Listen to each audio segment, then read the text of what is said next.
Ould Abdelaziz, l'ancien président de la Mauritanie, ne s'est pas présenté devant la commission d'enquête parlementaire. Convoqué jeudi 9 juillet, l'ex-président avait refusé d'accuser réception de la lettre rédigée par le président de la commission d'enquête, Habib Ould Diaye.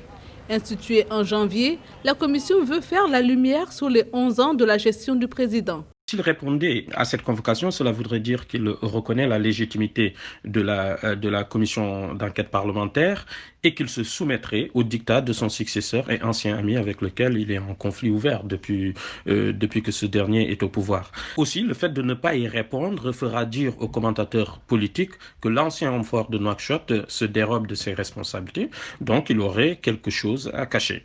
La commission d'enquête a donc tenu sa séance d'audition de l'ex-président, mais en son absence. Elle souhaite l'entendre sur plusieurs dossiers, notamment l'utilisation du Fonds national des revenus pétroliers, sur l'attribution de concessions portuaires et aéroportuaires et les conditions de liquidation d'entreprises publiques. L'ancien président a peu de soutien aujourd'hui de poids qui se mouillent pour le défendre. D'ailleurs, une bonne partie de ceux qui devraient l'être ont été maintenus ou promis par le président Mohamed Cheikh Ould Ghazouani.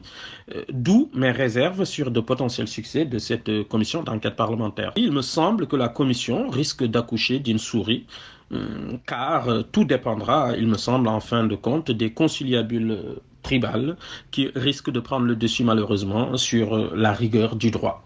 De l'avis des experts, la commission ne dispose pas de moyens de pression pour faire venir l'ex-chef d'État mauritanien.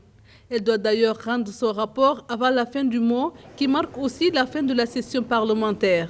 Il revient donc au Parlement de voter une résolution, soit pour laisser tomber l'affaire, ou pour le faire mettre en accusation pour son jugement par la Haute Cour de justice.